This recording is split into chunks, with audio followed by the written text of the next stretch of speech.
Wednesday to you. Thanks for joining me for our devotions at 10:15. I'm sorry I'm a few minutes late. This morning we're going to be in John chapter 14 as we look at the Apostle Thaddaeus. So hopefully by the time I get into this, we're going to be in John chapter 14, verse 22. Remember who the disciples are. They are valuable companions to Jesus who learned from Jesus, and they would take Jesus's teachings after Jesus returned. We call that the ascension, after he ascended back to heaven. Of course, he had to have his death, his burial, and his resurrection. The disciples, they were anywhere from fishermen to tax collectors, or they were revolutionaries. The Bible also calls them zealots. Each disciple, when they were going to follow Jesus, they needed to consider what it would take to follow Jesus, what it would cost them in their relationships with their friends and with their family, but also in their career and what they would earn or what they would, if you will, lose financially by giving everything up to follow Christ.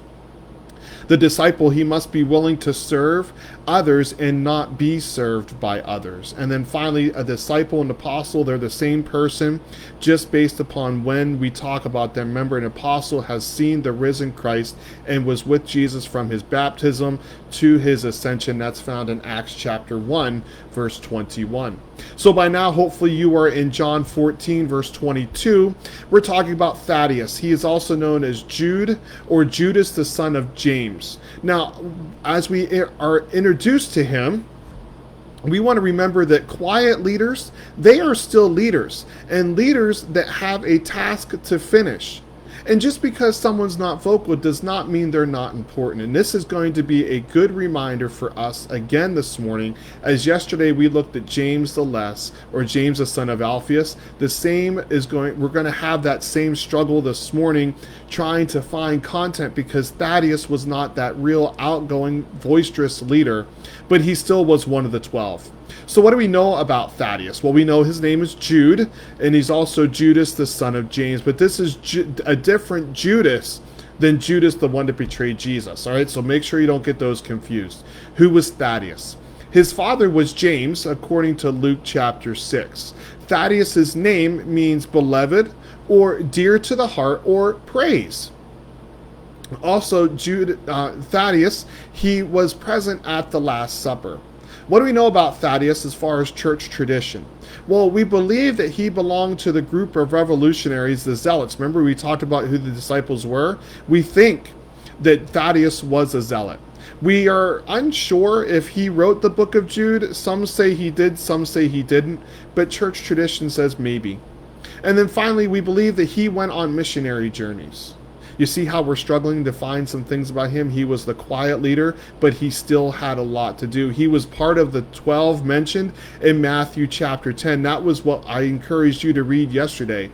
Thaddaeus had ministry to people, and that when he did that ministry, he had a great impact on them.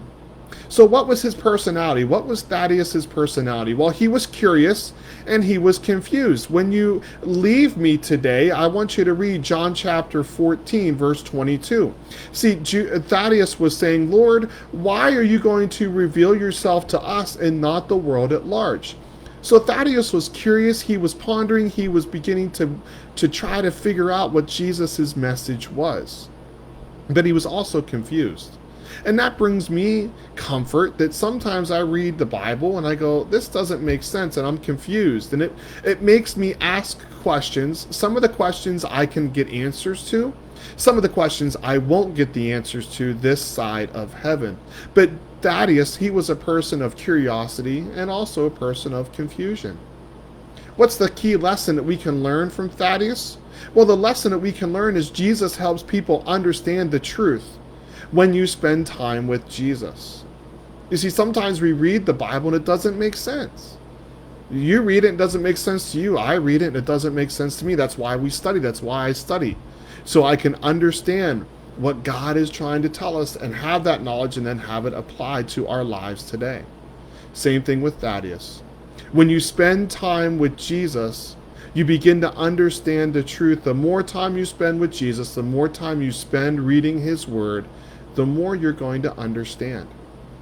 So the question I have for you on this Wednesday is, when you have questions, Are you seeking the answers? Or are you just walking away saying, I've got questions and nobody can answer? Now, I'm not asking you to message me and try to play stump the pastor and see how many questions you can get to before I go, I don't know. That's not the heart of this. But Thaddeus, he's sitting there going, hey, what you're saying, Jesus, doesn't make sense. But Thaddeus didn't walk away.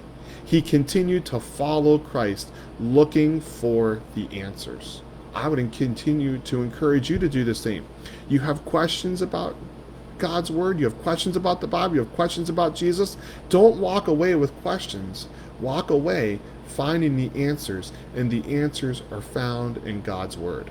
If I can help you, I hope that you'll reach out. I trust that you'll go back and read John 14, verse 22, along with Matthew chapter 10. We have 2 more disciples in the next 2 days, one on Thursday, and then we'll finish this study on Monday. Hope you have a great Wednesday. If you're in the area and you want to come to Bible study tonight before 6:30 on Wednesday night, we're going to be looking at Matthew chapter 6, the Sermon on the Mount, and we're going to cover that whole chapter tonight. So if you want to come at 6:30, I hope that you feel warmly welcomed and that you'll come study God's Word with us. Have a great Wednesday.